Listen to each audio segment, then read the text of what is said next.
তাহলে শোনেন, আমি কি লাইনচ্যুত হয়েছি না? আমি একটা করে আয়াত বলতেছি আর বাস্তবতাকে তুলে ধরতেছি। চাষা যাচ্ছে ভোট কেন্দ্রে ভোট দিতে, বাকি যারা ধরে বলতেছে চাষা যান কোথায়, বলে বাবারে ভোট দিব। বাকি যারা বলতেছে চাষা আপনার আর কষ্ট করে ভোট তো লাগবে না, আমরা মেহেরবানি করে আপনার ভোট দিয়ে দিয়েছি। চাষা হাসতেছে, অসুবিধা নেই বাবা, কোনো সমস্যা নেই, তোমার চাষির ভোট। চাষি যারা বলতেছে চাষিকে বাধা দেয় নাই, চাষি এসে ভোট দিয়ে গেছে, চাষা কান্নাকাটি করতেছে। চাষি যারা বলতেছে চাষা কান্নাকাটি করেন কেন, বলে কান্নাকাটি করবো না, ভোট কেন্দ্র থেকে কবরস্থান 2 কিলোমিটার দূরে, ওখান থেকে উঠে এসে তোমার চাষি ভোট কেন্দ্রে ভোট দিয়ে গেল, আর ভোট কেন্দ্রের পাশে বুড়ার বাড়ি। এটা খবর দিল না? আওয়ামী লীগের আমলে মরা মানুষ পর্যন্ত ভোট দিত। কথা ঠিক আছে না? আমরা বললাম আল্লাহ কাফেরের বিরুদ্ধে আমরা কি করব? আল্লাহ তাআলা বলছেন আল্লাযীনা আমানু ইউকাতিলুনা ফী সাবিলিল্লাহ ওয়াল্লাযীনা কাফারু ইউকাতিলুনা ফী সাবিলিত তাগুত ফাকাতিলু أولياء الشيطان إن الشيطان কি কালো বইফা শয়তানের চক্র খুবই তরোয়ার। আল্লাহ বলছেন ফাকাতিলু, যুদ্ধ করো, লড়াই করো, সংগ্রাম করো, আন্দোলন করো। এখন আন্দোলন কাকে বলে? কাল্লা গানে। আল্লাহ নবী ডাক দিলেন, কে আছে গো জিহাদে যাবে? বাবার নাম আব্দুল্লাহ, সেও রেডি, ছেলের নাম জাবের, সেও রেডি। নবীজি বললেন আমি 2 জনকে নেব না, আমি একজনের নাম করব ঘোষণা। কে যাবে? আব্দুল্লাহ বলতেছে ছেলেরে আমার বয়স হয়ে গেছে, সামনে আমি বোধহয় আর কোনো যুদ্ধ পাবো না, আমাকে বাধা দিও না, আমি যুদ্ধে দিলাম রওয়ানা। ছেলে বলছে আব্বা ডিজিটাল যুদ্ধ, স্মার্ট যুদ্ধ, এই যুদ্ধের রণকৌশল আপনি বুঝবেন না, আপনাকে যেতে দেব না। বাবা বলতেছে আমি তোর কোনো কথাই মানবো না, আল্লাহ আমার দেওয়ানা। আব্দুল্লাহ জিহাদে রওনা দিলেন, আর ছেলেকে 2টা পরামর্শ দিলেন, এই ছেলে আমার 9টা কন্যা, এই 9টা কন্যাকে দেখভাল করবে। আপনাদের কাছে প্রশ্ন হলো ছেলে দেওয়ার মালিক কে? আল্লাহ। মেয়ে দেওয়ার মালিক কে? আল্লাহ। ছেলে মেয়ে উভয়টা দেওয়ার মালিক কে? আল্লাহ। আমার নাটোরে বড়াই গেলাম একটা থানা আছে, সেই থানায় একটা গ্রাম আছে দিগলকান্দি, সেখানে একটা মেয়ে কন্যা সন্তান প্রসব করেছে, নাম রাখছে ময়না। আবার কন্যা সন্তান প্রসব করেছে, নাম রাখছে চায়না। আবার কন্যা সন্তান প্রসব করেছে, নাম রাখছে আরনা। তার ধারণা আল্লাহ বোধহয় পুত্র দিতে পারে না, তাই বিড়ালদহ মাজার, রাজশাহী যেতে বিড়ালদহ মাজার, সেখানে গিয়ে সিডনি করে দোয়া করতেছে, একটা পুত্র সন্তান দেয় রে বাবা, একটা পুত্র সন্তান দেয় রে বাবা, একটা পুত্র সন্তান দে, কামাই খাওয়ার নিয়ত নাই রে, মরে গেলে মাটি দিবে কে? বলেন মাজারের বাবা কি পুত্র দিতে পারে না? মাজারের বাবা যদি কিছু দিতে পারত, শুক্রবারে ভাঙ্গা প্লেট নিয়ে ফকিরেরা মাজারের চারপাশে ঘুরতো না, ওই প্লেট ভর্তি টাকা দিলেই তো ফকিরের আর ভিক্ষা করা লাগতো না, ফকির স্বাবলম্বী হয়ে 3 বছর পর ফকির যাকাত দিত। এক ফকির ভিক্ষা চাচ্চার বলছে ভাই আমাকে ভিক্ষা দেন, 100 টাকা দিছে। 1 বছর পর আবার দেখা, ভাই ভিক্ষা দেন, 50 টাকা দিছে। 3 বছর পর আবার দেখা, ভাই ভিক্ষা দেন, 10 টাকা দিছে। ফকির বলতেছে ভাই আপনার ভিক্ষা দেওয়ার ফাইল দেখে আমি চূড়ান্ত মাইন্ড করেছি। হ্যাঁ, ফকিরের সংগঠন জড়ো সংগঠন, আলেমদের মজবুত করে সংগঠন নাই। আওয়ামী লীগের নেতা আওয়ামী লীগের মঞ্চে বিএনপির বিরুদ্ধে বক্তব্য দিল, বিএনপির নেতা বিএনপির মঞ্চে আওয়ামী লীগের বিরুদ্ধে বক্তব্য দিল, জাতীয় পার্টির নেতা আওয়ামী লীগের বিরুদ্ধে বিএনপির বিরুদ্ধে বক্তব্য দিল। আবার এই 3 নেতা এক জায়গায় গিয়ে একটা বিড়ি ধরায়া 3 জন সমানে ভাগ করে খেল। আর 5টা আলে কওমি আলিয়া, হানাফি আর হলো লামাভাবি, আহলে হাদিস, এইরকম 5টা আলেমকে যদি এক জায়গায় রেখে পান খেতে দেন, মাঝখানে জর্দার কোটা উঠাও। ঠিক ঠিক কথা বলেন। আপনার ভিক্ষা দেওয়া দেখে আমি মাইন্ড করেছি। বলে কেন? তো ভাই আগে দিতেন 100, পরে দিলেন 50, এখন আমার 10 কেন? বলতো যে ভাই আগে সিঙ্গেল ছিলাম তাই 100 টাকা দিয়েছি, পরে বিয়ে করেছি তাই 50 টাকা দিয়েছি, এখন বাচ্চা কাচ্চার মালিক হয়েছি তাই 10 টাকা দিয়েছি। ফকির বলতো আমি বুঝে ফেলেছি, আমার টাকাতে সংসার চালাও। আমার কথা বুঝেছেন? এই যে কত কথা বললো, প্রসঙ্গ ক্রমে চলে আসে। গিয়াসউদ্দিন তাহিরি কি সুন্দর কণ্ঠলা তাকে দিয়েছেন। এছাড়াও যেমন তাফসীর করতে পারে, তেমনি শান বলতে পারে, তেমনি গান বলতে পারে। শয়তানকে আল্লাহ পরিপূর্ণ প্রদান করেছে, কিন্তু পরিশেষে এমন একটা কথা বলে দিল, ইমানের পুষ্টি যা ছিল সব ছাপ হয়ে গেল। কি বলছে জানেন? আল্লাহ রাসূলকে দিয়া, আল্লাহ রাসূলকে দিয়া আল্লাহ গেলেন খালি হইয়া, রাসূলের দল খাজা পাইয়া, রাসূলের দল খাজা পাইয়া বৈশা আছে আজমিরে, কেউ ফেরে না খালি হাতে খাজা বাবা দরবারে। বাবা শাহজালাল, বাবা শাহজালাল, ওদের কাছে কুত্তা বিড়াল সব হালাল। কায়া বদলাইছে রে বাবা, কায়া বদলাইছে, কুত্তা হইয়া সিন্নি খায়া তা বারুকু বানাইছে রে বাবা, কুত্তা হইয়া সিন্নি খায়া তা বারুকু বানাইছে। এই সমস্ত বাজার পূজারি, মাজার পূজারি, বেদাতি আলেম ওলামা সরকারকে ভুল ভাল বুঝিয়ে আমাদের বাংলাদেশের রত্ন কলিজার টুকরা মিজান ওমর আজহারীকে দেশ ছাড়া করেছিল। এরা মনে করেছিল আমরা থাকবো 2041, আজহারীকে 2041 সাল পর্যন্ত বাংলাদেশে আসতে দেব না।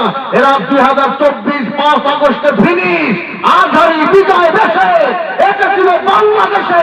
আবার আসবে 27 জানুয়ারি কষ্টের বাজারের মাহফিলের মধ্য দিয়ে মাহফিল শুরু করবে। এক সাইডে কবরে, ঘরে ঘরে কথা বলেন ঠিক না বেঠিক?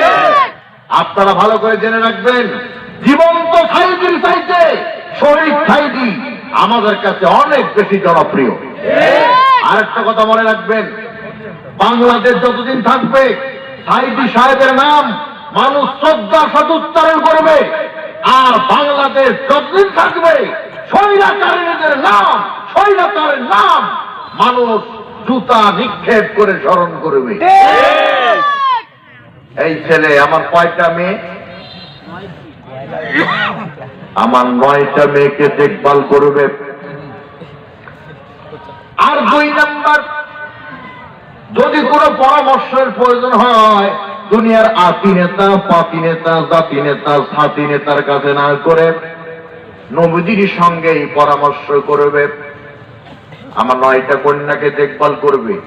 আবারও প্রসঙ্গে এসে যায়, আমি যে মসজিদে ইমামতি করি, খতিবের দায়িত্ব পালন করি, উত্তরা গণভবন মসজিদ, আপনাদের দাওয়াত থাকলো, উত্তরা গণভবন মসজিদ, এরপরে মিনি কক্সবাজার আমার নাটোরে, রানী ভবানী আমার নাটোরে, বনলতা সেন আমার নাটোরে। একেবারে ক্ষমা মনে করেন নাই। আমার মুয়াজ্জিনের বয়স 70 বছর। আমি দেখতেছি মুয়াজ্জিন চুরি করে বিড়ি টানতেছে। আমি চিন্তা করলাম, আমি যদি জানি তাও আমার স্টাফ হিসাবে হয়তো আমার গোপন রাখবো, কিন্তু কোন মুসল্লি দেখলে পারে মুয়াজ্জিনের মুয়াজ্জিনই যাবে। তাই বললাম, মুয়াজ্জিন সাহেব আপনি যদি বিড়ি খান তাহলে আমার তো সিগারেট খাওয়া উচিত। মুয়াজ্জিন আমাকে বলতেছে, বাবা আমার টেনশন আর তুমি করো অপমান। আইনাম চাচা আপনার কিসের টেনশন? বলতেছে আমার 9টা কন্যা সন্তান। আমি বললাম, মৌসুম বুঝে জমি চাষ করেন না, আল্লাহ ফসল দিলে পারে আবার আল্লাহকে দায়ী করেন। হযরত আব্দুল্লাহ জিহাদের ময়দানে গেলেন, অসংখ্য কাফির বেঈমানকে জাহান্নামের দিকের বরাদ্দ দিয়া জাহান্নামের চৌরাস্তায় পৌঁছাই দিলেন। সম্মিলিত কাফির বেঈমান আব্দুল্লাহকে অ্যাটাক করল। আব্দুল্লাহ জিহাদের ময়দানে শহীদ হয়ে গেল। আমার বন্ধুগণ, পরামর্শ করবেন কার কাছে? রাসূলের কাছে। গভীর মনোযোগ। আব্দুল্লাহ জেহাদের ময়দানে চলে গেলেন। অসংখ্য কাফির বেঈমানকে জাহান্নামে টিকিট বরাদ্দ দিয়া জাহান্নামের চৌরাস্তায় পৌঁছাই দিলেন। সম্মিলিত কাফির বেঈমান আব্দুল্লাহকে অ্যাটাক করলো। আব্দুল্লাহ জেহাদের ময়দানে শহীদ হয়ে গেলেন। খবর চলে গেছে ছেলে জাবেরের কাছে। জাবের গিয়ে কান্নাকাটি করতেছে। নবীজি বললেন, জাবের, তোমার বাবা জাহান্নামী, এতে কি তুমি খুশি? বলে, না হুজুর। নবীজি বললেন, তোমার বাবা শহীদ, তোমার বাবা জান্নাতি। তোমার বাবা যদি মনে করে উড়ন্ত পাখির গোশত ভুনা করে খাবে, মুখে বড় লাগবে না, অন্তরে কল্পনা করলেই হাজির হয়ে যাবে। একটা তথ্য আপনাদের দিয়ে দেই। আজ থেকে 1300 বছর আগে ইরাকের বাগদাদের দজনা নদীর তীরে দুইজন সাহাবীর কবর ছিল। একজন হলো হুযায়ফা, আর একজন হলো আব্দুল্লাহ আনসারী। নদী ভাঙ্গনের কারণে কবর দুইটা পানির মধ্যে বিলীন হয়ে যাবে। এই জন্য হুযায়ফা তৎকালীন বাদশা ফয়সালকে স্বপ্নে দেখালেন, আমাদের কবর দুটো অবসান করেন। বাদশা কাজের ভিড়ে ভুলে গেছেন। পরের দিন হুযায়ফা আবার স্বপ্নে দেখাইছে। সেই স্বপ্নটা হলো এই, বাদশা মহোদয় আমাদের লাশ দুটো স্থানান্তরিত করেন। বাদশা কাজের ভিড়ে ভুলে গেছেন। তৃতীয় দিন হুযায়ফা বাদশাকে আবার স্বপ্নে দেখাইছে, বাদশা মহোদয় আমাদের কবর দুইটা এখান থেকে অন্যত্র নেন। বাদশা ভুলে গেছে। চতুর্থ দিন ইরাকের গ্র্যান্ড মুফতি, প্রধান মুফতিকে দেখানো হলো স্বপ্নটা। পরের দিন সকালে মুফতি সাহেব বাদশাকে বললেন, বাদশা বলতেছে, হো তাই তো, এই স্বপ্ন আমাকে পরপর 3 দিন দেখানো হয়েছিল, চলো যাই। এই বলে হুযায়ফা আর আব্দুল্লাহর কবরের মাটি যখন সরানো হলো, লাশ দুইটা তুলে দেখে 1300 বছর আগের লাশ, এখনো টাটকা রক্ত শরীর থেকে প্রবাহিত হচ্ছে। শুধু তাই না, 1300 বছর আগের লাশ, কিন্তু তাদের কাপড়ের কাপড় মাটি খেতে পারে নাই। আল্লাহ বলছেন, ওয়ালা তাকুলু লিমান ইউকতালু ফি সাবিলিল্লাহি আমওয়াত বাল আহইয়াউ ওয়ালাকিন লা তাশউরুন। আল্লাহর জমিনে আল্লাহর দ্বীন কায়েম করার জন্য তারা জীবন দেয়। তাদের মৃত বলো না, বরং তারা জীবিত, তোমাদের জ্ঞান সীমিত, তাই তোমরা উপলব্ধি করতে পারো না। আল্লাহ নবী বললেন, সাহাবীরা কাফিরের বিরুদ্ধে লড়াই করে রাখবে, কে যাবে? আমর ইবনে জামু প্রতিবন্ধী সাহাবী, আল্লাহ তাআলা তাকে একটা না দুইটা না 13টা পুত্র সন্তান দিয়েছিলেন। 13 জন পুত্র সন্তান একবারে বলতেছে, আমরা তো যুদ্ধে যাব, শহীদ হব, আমরা তো যুদ্ধে যাব, শহীদ হব। আল্লাহ হবেন রাজি আল্লাহর পথে জীবন দিতে। কে কে সঙ্গে যাবি? আমি যুদ্ধে যাব। 13 জন সন্তান জিহাদে চলে গেলেন। স্ত্রী বলতো, স্বামী গো, তুমি প্রতিবন্ধী বলে নবী কি তোমাকে নিল না? স্ত্রীর এই কথাটা স্বামীর গায়ে লাগছে। স্ত্রী অনেক সময় এমন কথা বলে স্বামীর মনে আঘাত লাগে, ঠিক কিনা? স্বামী স্ত্রী পাশাপাশি সাহিত্য।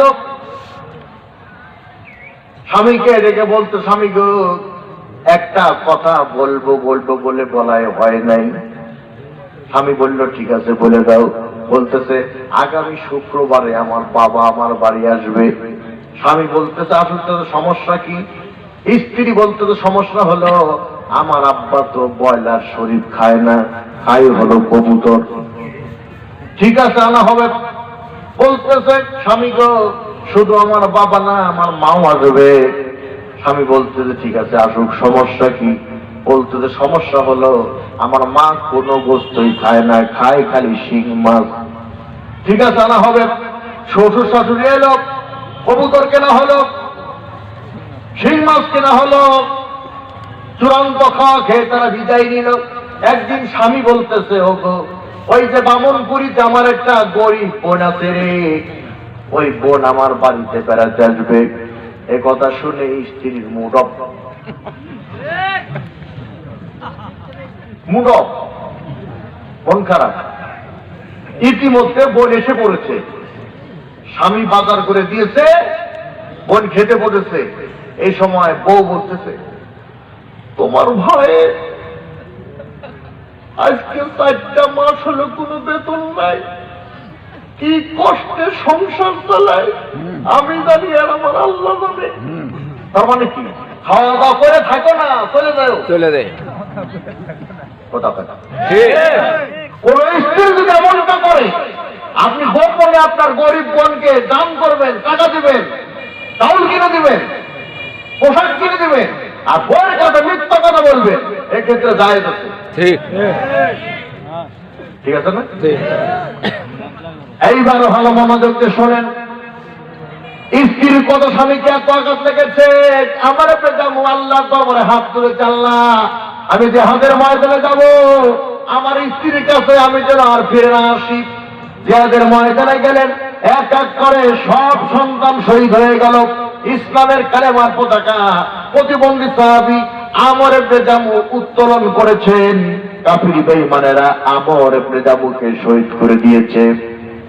স্ত্রীর কাছে খবর গেছে, স্ত্রী ঘোড়া নিয়ে রওনা দিয়েছে, স্বামীর লাশটা বাড়ি আনবে। জোর প্রয়োগ করে স্বামীর লাশটা ঘোড়ার পিঠে তুলছে, চল ঘোড়া চল, চল ঘোড়া চল। কিন্তু ঘোড়াটা সামনে 2টা পা বালির মধ্যে হাইড্রোলিক ব্রেক করেছে, এক কদম সামনে যায় না। স্ত্রী করলো কি, ঘোড়াকে ব্যত্রাঘাত করলো, চল ঘোড়া চল, চল ঘোড়া চল। এরপর যখন ঘোড়া যায় না, ইত্যবসরে নবীর কাছে খবর গেল। নবী বলেন, ও আমার বেজামুর স্ত্রী, কি করতে চাও? বলে, আমার স্বামী শহীদ হয়ে গেছে, আমি আমার স্বামীকে বাড়িতে নিয়ে দাফন কাফন করতে চাই, কিন্তু ঘোড়া যায় না। নবীজি বললেন, তোমার স্বামী জিহাদ আসার প্রাক্কালে কোনো কথা বলছিল নাকি? বলে, হ্যাঁ 2টা কথা বলেছিল। 1 নাম্বার আমার স্বামী শহীদ হবে, 2 নাম্বার আমার কাছে আর ফিরে না আসবে। নবীজি বললেন, তোমার স্বামী 2টাই তো আল্লাহর দরবারে মঞ্জুর। 1 নাম্বার তোমার স্বামী শহীদ, 2 নাম্বার তোমার স্বামী যদিও প্রতিবন্ধী, আল্লাহ দ্বীন কায়েমের জন্য করেছে সন্ধি। আমার মন বলতেছে তোমার স্বামী আল্লাহর জান্নাতি। ও যুবক, একজন প্রতিবন্ধী সাহাবী আল্লাহর জমিনে আল্লাহর দ্বীন কায়েম করার জন্য যদি রক্ত দিতে পারে, আমরা সুস্থ সবল মানুষ আগামীতে কোরআনের পক্ষে রক্ত দেওয়ার প্রয়োজন হলে কারা কারা দিতে প্রস্তুত আছো? 2 হাত তুলে আল্লাহকে দেখাও। আল্লাহু আকবার।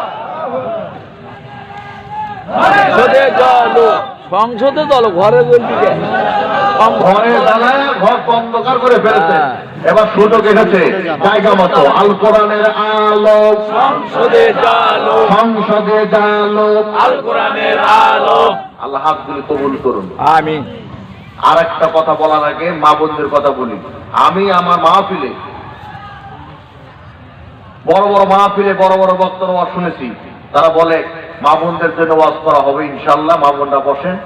লাস্টে বলে, সময়ের অভাবে বলতে পারলাম না, আল্লাহ যেন আগামী বছর বলার তৌফিক দেয়।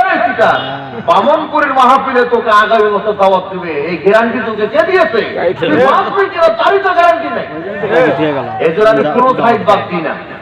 আমি বামনপুরীর মাহফিলে মা বোনদেরকে বলতে চাই, কলার দিকে তাকাও, কলার দিকে। একটা কলা যখন পর্দায় থাকে, কলার বাজার মূল্য 6 টাকা, 8 টাকা, 10 টাকা। কলা যখন পর্দা ছাড়া থাকে, আর কোনো দেখো নেয় না, বরং তার উপরে মাছি পড়ে, তাও কোনো জাতের না, চরিত্রহীন লুচ্চা। বাবনদেরকে বলি, পর্দা সহ রাস্তায় চলো, এদেশের বকাটের যুবক তোমাকে সম্মান করে খালা আম্মা বলবে। আর যদি পর্দা ছাড়া কলার মতো রাস্তায় চলো, এদেশের যুবক দূরের কথা, 80 বছরের নানা, 90 বছরের দাদাও রিক্স নিয়ে মিস কল মারবে। আমি বামনপুরীর মা বোনদেরকে বলি, গোবিন্দগঞ্জে ডাবের দিকে তাকাও, ডাবের দিকে। একটা ডাবের যখন যৌবনকাল, ডাবের বাজার মূল্য 80 টাকা, 100 টাকা। আবার এই ডাব যখন কয়েকদিনের ব্যবধানে নারিকেলে পরিণত হয়, 100 টাকায় 1 জোড়া পাওয়া যায়। ও মা বোন, আজকে জীবন যৌবন আছে বলে অন্যকে প্রদর্শন করে দেখাও না। তোমার সৌন্দর্য স্বামীর জন্য প্রযোজ্য। তুমি মার্কেটে যাও একটা শাড়ি পরে, তুমি বিয়ের বাড়িতে যাও আরেকটা শাড়ি পরে, তুমি গায়ে হলুদে যাও আরেকটা শাড়ি পরে, তুমি পার্কে যাও আরেকটা শাড়ি পরে, তোমার স্বামী আসবে 5 বছর বাড়িতে, ওই পুরানা নেকড়া পরে বসে আছো। আমি বলতে চাই কয়েক বছরের ব্যবধানে নারীদের মতো পরিণত হতে তোমার বেশি দেরি লাগবে না। বাবনদের একটু ওয়াজ করে দেই, জীবনে ভালো কাজ বলতে একটাও করিনি ভাই। একটা যদি ভালো কাজ করে থাকি তাহলে সেই কাজ হলো 2017 সালে বাবা মা শ্বশুর আর দাদি সহ হজে গিয়েছিলাম। এই একটা ভালো কাজ করেছি। মেলাগুলো একসাথে আমি মনে করলাম একটু হেরা গুহায় যাই। হেরা গুহা 624 ফিট উঁচু। কত? 624 ফিট উঁচু। আমি 3 বোতল পানি নিলাম। সৌদি সরকার সিঁড়ি করে দিয়েছে, সৌদি সরকার পর্যাপ্ত আলোর ব্যবস্থা করে দিয়েছে। আমার 3 বোতল পানি শেষ। আমি হেরা গুহার অর্ধেক যেতে পারি নাই, হাঁপায় গেছি। পাকিস্তানের এক স্বাস্থ্যবান লোককে দেখলাম, আমি বললাম হেল্প মি। হাসতে হাসতে বলল এই জায়গায় ধর। আমি কাঁধে হাত দিলাম, আমাকে এক ধাক্কা দিয়ে 20 ফিট দূরে ফেলে দিল। আমি অসুস্থ হয়ে গেলাম, হাঁপাতে হাঁপাতে ওই জায়গায় চলে গেলাম যে জায়গায় লেখা আছে ইকরা বিসমি রাব্বিকাল্লাযী খলাক। ওখানে গিয়ে আমার চোখের পানি বেরিয়ে আসলো। হাই রে সৌদি আরব, আমার বয়স 38, 3 বোতল পানি শেষ। সৌদি সরকার সিঁড়ি করে দিয়েছে, সৌদি সরকার আলোর ব্যবস্থা করে দিয়েছে, পাকিস্তান লোকের হেল্প। এরপরে হেরা গুহায় আসলাম। আর ওই সময় সিঁড়ি ছিল না, ওই সময় আলো ছিল না। খাদিজাতুল কুবরা আমাদের উম্মাহাতুল মুমিনিন, আমাদের মা নবীর জন্য সকাল সন্ধ্যা খাবার নিয়ে যেত। হযরতে খাদিজা যখন খাবার নিয়ে যাচ্ছে, আল্লাহ কয় জিবরাইল রে মহিলাটাকে, আল্লাহ কয় মহিলাকে, জিবরাইল বলে আল্লাহ তুমি তো চেনো। আল্লাহ কয় আমি চিনি, সাক্ষী রাখতে চাই তোকে, বল মহিলাটাকে। বলতে তো খাদিজা। তো আল্লাহ বললেন খাদিজা যখন নবীর কাছে যাবে তখন আমার নবী যেন বলে দেয় এই পৃথিবীতে কোনো পুরুষ মানুষকে না, খাদিজাকে আমার পক্ষ থেকে স্বামীর খেদমতে খুশি হয়ে স্পেশাল সালাম দিলাম। সুবহানাল্লাহ। খাদিজাকে স্পেশাল সালাম দিয়া আল্লাহ নারী জাতির সম্মান বাড়িয়ে দিয়েছে।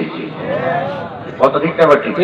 সুতরাং আমার মা বোনেরা, সেবার নামে, চাকরি নামে, স্কলারশিপের নামে ডাক্তার পানে পড়ে নিজের সতীত্ব নষ্ট করো না, পর্দা বিধান লঙ্ঘন করো না। وقرنا في بيوتكن ولا تبرجنا تبرج الجاهلية الأولى। বিগত কালের চরম জাহিলিয়াতের মতো হাতা কাটা বাগল কাটা নামিনিতে পাতলা শাড়ি পরে লীলায়িত ভঙ্গিতে পরপুরুষের মন মস্তিষ্ককে জয় করাবার জন্য রাস্তাঘাটে জেরতন ভাবে চলবে না, একটা চাদর দিবা। সেদিন ফেসবুকে দেখলাম এক যুবক লিখছে আল্লাহ, তাও 2 হাত তুলে, আল্লাহ সারা বছর শীত দিও। আমি চিন্তা করলাম আমি তো শীতে কাতর, সারা বছর শীত যদি আল্লাহ দেয় কবুল করে তাহলে তো বিপদে পড়ে যাবো। পরে দেখি ছোট অক্ষর লেখা আছে তাহলে মহিলারা সারা বছর গায়ে চাদর দিবে। আমি বললাম তাহলে ঠিক আছে। আর একটা তথ্য দিয়ে দিই, ঢাকা বিশ্ববিদ্যালয়ের 14 জন মেয়ে একটা টিম গঠন করে বেরিয়েছে স্কিন সাস্কিন ক্লিন।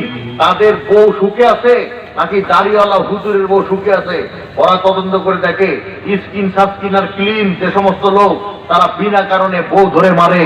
আর হুজুরদের কাছে আনকমন ভালোবাসা আছে। এক মেয়ে বলতেছে বিয়ে যদি করতে হয় হুজুরকে বিয়ে করব। আর এক মেয়ে বলতেছে তুই বিশ্ববিদ্যালয়ে পড়িস, ঢাকা বিশ্ববিদ্যালয়, তুই হুজুরকে কেন বিয়ে করবি? হুজুরকে এই জন্য বিয়ে করব, সংসারে গন্ডগোল লাগলে হুজুর আরবিতে গালিগালাজ করবে আর পাশের লোক মনে করবে হুজুর দোয়া করতেছে।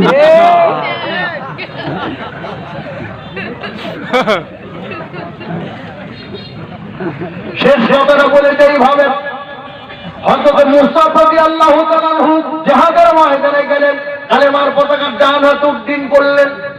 কাফির বেঈমানরা মুসাবের ডান হাতটা কেটে দিল, কালেমার পতাকা জমিনে পড়ে যাবে। তড়িঘড়ি করে বাম হাতে উঁচু করে ধরলেন।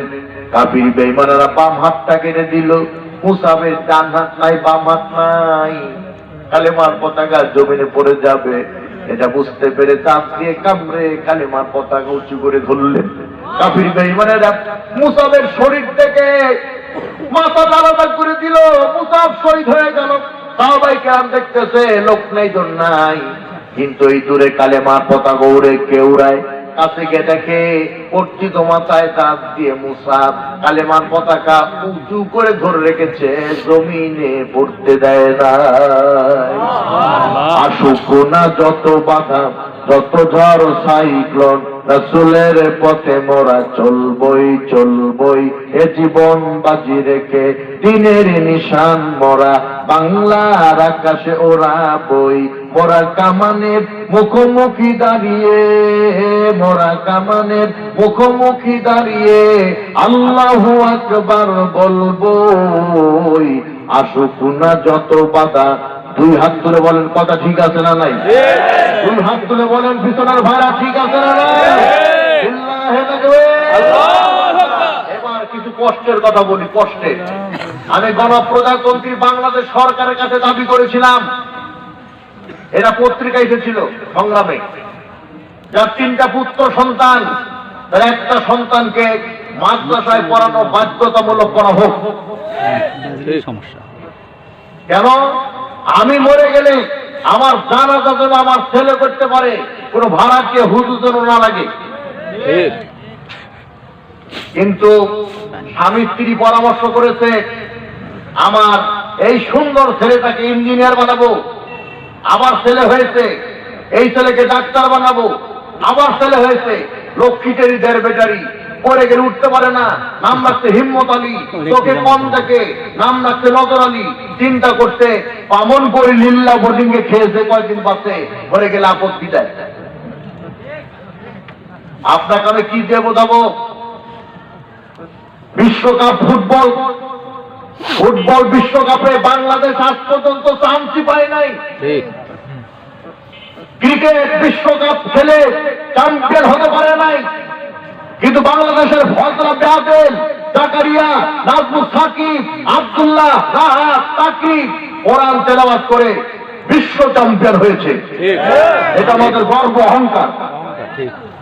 আপনি বাড়ি তৈরি করেছেন লেটেস্ট মডেলের, সেখানে একটা গেস্ট রুম করেছেন, গেস্ট রুমে প্রবেশ করে দেখবে 24 ইঞ্চি কালার টেলিভিশন।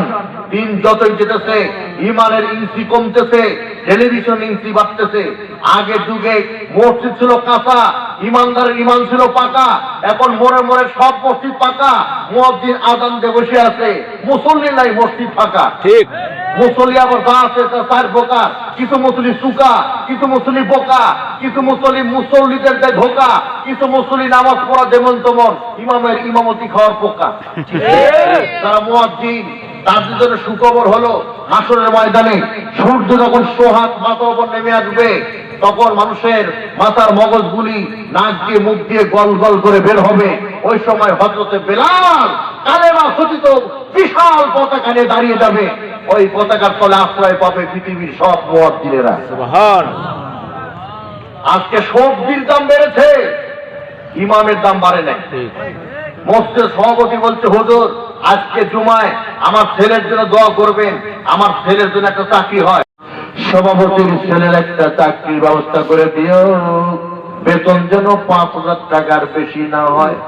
সবাই বলতেছে আমি, আর সভাপতি হাত নামিয়ে বলতেছে, এই ইমাম, আমার ছেলে মাস্টার্স পাস, ওর বেতন হবে কমপক্ষে 30,000 টাকা, 5,000 টাকার দোয়া করলে কেন? ইমাম বলতেছে, সভাপতি সাহেব আমি ডাবল মাস্টার্স পাস, তাহলে আমার বেতন 60,000 টাকা হওয়ার কথা, আমার বেতন 5,000 টাকা কেন, আর 6 মাসের বাকি কেন, সেই জবাব আগে যাচ্ছে। কথা বলে ঠিক। এবার আসেন একটু করুণ কাহিনী বলি। আমার বাবার কাছ থেকে আমি ওয়াজ শিখেছি। আমার বাবা আমার ওয়াজের ওস্তাদ।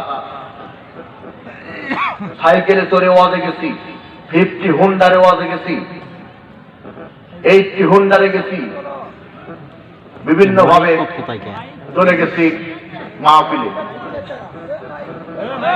আচ্ছা হোক, মাইক এখন আর যা হোক, প্রয়োজনের কথা শুনে নেন তো ভাইরে।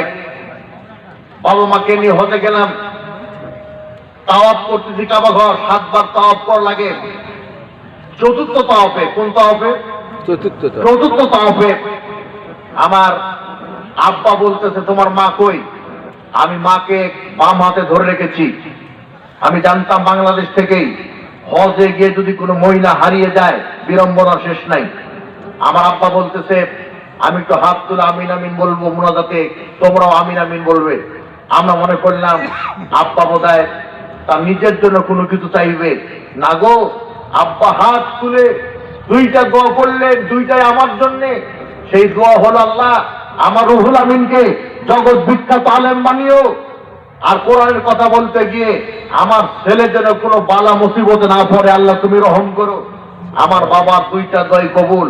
আমি বাংলাদেশের প্রত্যেক জেলায় কথা বলেছি, আমি আজ পর্যন্ত বড় ধরনের বিপদের সম্মুখীন হই নাই।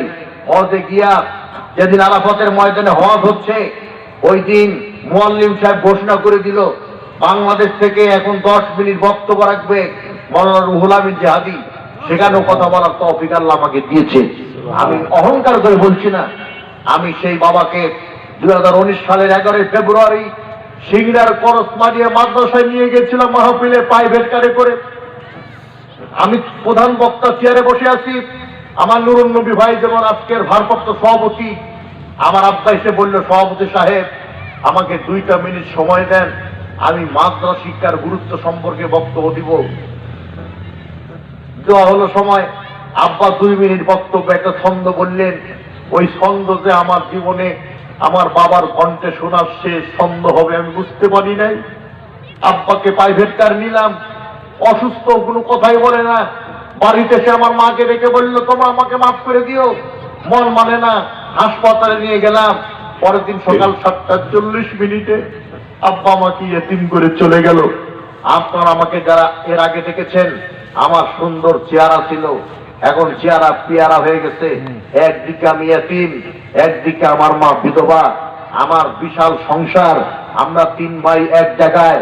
আমার বউ আছে, আমার মেয়ে আছে, আমার ছেলে আছে, আমার ওয়াজের টেনশন, আমার গাড়ির টেনশন, সব মিলে অল্প বয়সে আমার বৃদ্ধের ছাপ পড়েছে। আমার বাবা যে ছন্দটা বলেছিল আমি হুবহু বাবার কণ্ঠে সেই ছন্দটা বলতে পারি। আমার বাবা বলতেছিল খাওয়ার পরে বড় মজা, খাওয়ার পরে বড় মজা, ও যদি পিছে থাকে দুধ, মরণকালেই বড় মজা, যদি পাশে থাকে বেটা আলেম, মরণকালেই বড় মজা, যদি পাশে থাকে বেটা হাফেজ। তাহলে বামনকুড়ির আলপরা হাফেজ মাদ্রাসা এখানে কায়েম থাকুক। কারা কারা চান হাত তুলেন। আমি এত খুশি হয়েছি, একটা লোক উঠা বসা করেন নাই। আলহামদুলিল্লাহ, এই কৃতিত্ব আমার না, এই কৃতিত্ব কোরআনের। কথা বলেন ঠিক কিনা? সুতরাং আমার মতো বাবা নাই কাদের একটু হাত তুলেন। আল্লাহ, অসংখ্য লোকের বাবা নাই আমার বাবার মতো। অন্তর থেকে দোয়া দিয়ে দিলাম আল্লাহ দয়া করে আমাদের সকলের বাবার কবর জান্নাতুল ফেরদৌস করে দিও। আমিন।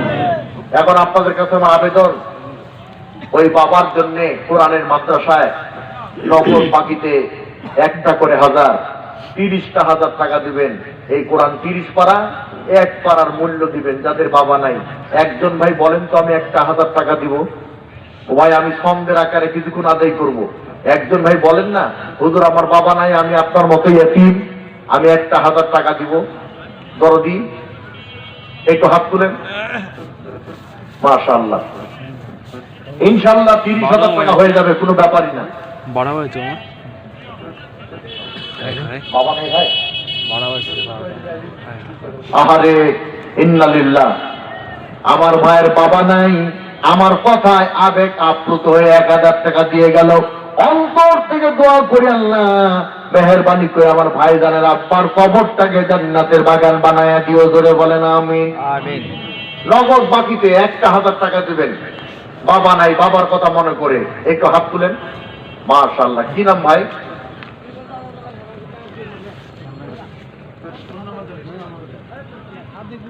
সাদিকুল ইসলাম। সাদিকুল। রব্বানা আল্লাহ ظلمنا أنفسنا وإن لم تغفر لنا وترحمنا لنكونن من الخاسرين আল্লাহ সবাই মাথা নিচু করেন, চোখ দুইটা বন্ধ করেন, আল্লাহ আর মনকে বলেন, মন রে, এতদিন আমি ঘর থেকে একা একা বের হতাম, আজকে 4 জন লোক ধরে আমাকে ঘর থেকে বের করতেছে। আল্লাহ আমার বাড়ির আঙ্গিনায় একটা তক্তার উপর আমাকে শোয়াই রেখেছে, দলে দলে লোকজন আসতেছে আর বলতেছে, লাশটা কোথায়, জানাজা কখন? বড়ই পাতার গরম পানি দিয়ে গোসল করাইয়া সাদা কাপড়ে 2টা মাথা চকলেটের মতো মোড়াইয়া খাটলিতে তুলিয়া যখন কবরের দিকে নিয়ে যায়, ছোট ভাই মাকে বলে, মা, আব্বা নতুন সাজে সেজেছে, বোধহয় বেড়াতে যাবে, ও মা, আমারে সাজাইয়া দাও, আমি আব্বার সঙ্গে বেড়াতে যাব। মা দুঃখিনী, ছোট সন্তানের কথা শুনে চোখের পানি রাখতে পারে না, ডাকতে বলে, বাবা রে, তোর আব্বা এমন যানবাহনের যাত্রী হয়েছে, যানবাহন যতই দূরে যাক না কেন রে, যানবাহন ফিরে আসবে, যানবাহনের যাত্রী আর ফিরে আসবে না। আমি রুহুল আমিন নিজ কাঁধে বহন করে আমার বাবাকে কবর রেখেছি, আমার ভাইরাও তার বাবাকে কবর রেখে হাত তুলেছে। আল্লাহ দয়া করে আমাদের আব্বাদের কবরগুলোকে জান্নাতের বাগান বানাইয়া দাও। প্রচন্ড শীতের ভেতরে মাকে খুশি করার জন্য লক্ষ টাকা লাগে না রে,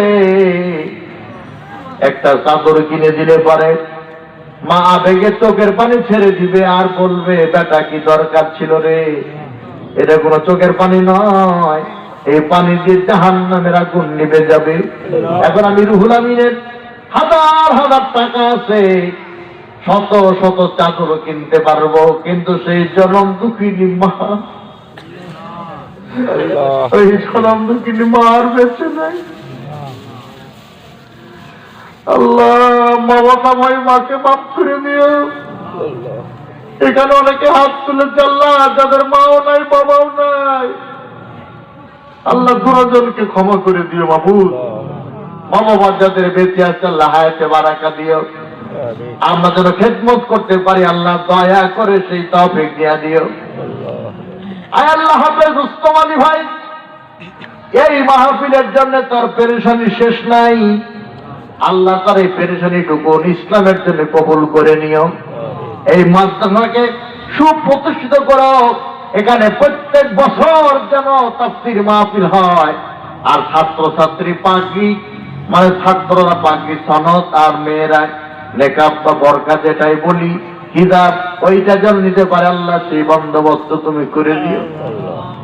আল্লাহ কোরআনের পাখি আল্লামা সাইদি,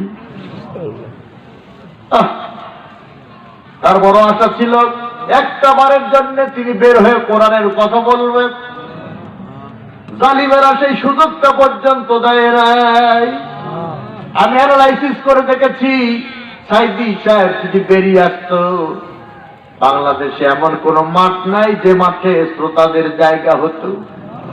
জনগণ বলতো, হুজুর আজকে আপনার কাছে তাফসীর শুনবো না।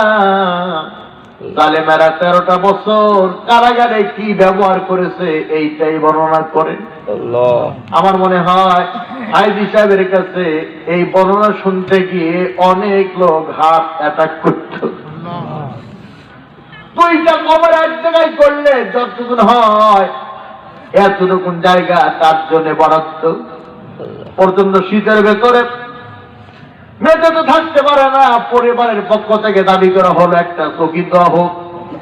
জালিমেরা আল্লামা সাইদিকে একটা চৌকি পর্যন্ত দেয় নাই। আল্লাহ তুমি তোমার গোলামকে শহীদ হিসেবে কবুল করে দিও। আল্লাহ জান্নাতি হুর দ্বারা দেহবানদারি করায়। আল্লাহ আমার নুরুন নবী ভাইকে ভাইস চেয়ারম্যান না, আরো বড় পদে দেওয়া তৌফিক দান করে দিও। আয় আল্লাহ তাআলা মাদ্রাসার ছাত্রছাত্রীদের মেধা বৃদ্ধি করে দিও। আগামীকালের মাহফিলকে কবুল করো। প্রধান বক্তা অনেক দূরে আছে, সেই ভোলাতে, ওখান থেকে আসতে খুব কষ্ট হবে। আমার ভাইকে আশাটা সহজ করে দিও। নুরুল্লাহ ভাই আসবে, আল্লাহ তারে কবুল করে নিও। এখানে যাতে প্রত্যেক বছর মাহফিল হয়, আল্লাহ তুমি সেই বন্দোবস্ত করে দিও। আল্লাহ, বাংলাদেশে একটা হাওয়া বইছে, একটা হাওয়া বইতেছে, সেই হাওয়া আল কোরআনের হাওয়া, আল কোরআনের বাতাস। আল্লাহ, কানে শুনেছি কোরআনের আইন কায়েম হলে পরে চুরি থাকবে না, জেনা থাকবে না, কদি নাকি নেই মাবুদ, একটা বার দেখার তৌফিক দিও মাবুদ। আল্লাহ, সেদিন এই বাড়ি হয় মাবুদ। আল্লাহ, এই মানি করে আমাদের মরণ দিও না, ইমানের সাথে মরণ দিও। আর মরণের পাককালে আমাদের জবানে কালেমা তাইয়্যিবা জারি করে দিও। সবাই পড়ে নেন লা ইলাহা ইল্লাল্লাহু মুহাম্মাদুর রাসূলুল্লাহ সাল্লাল্লাহু আলাইহি ওয়াসাল্লাম।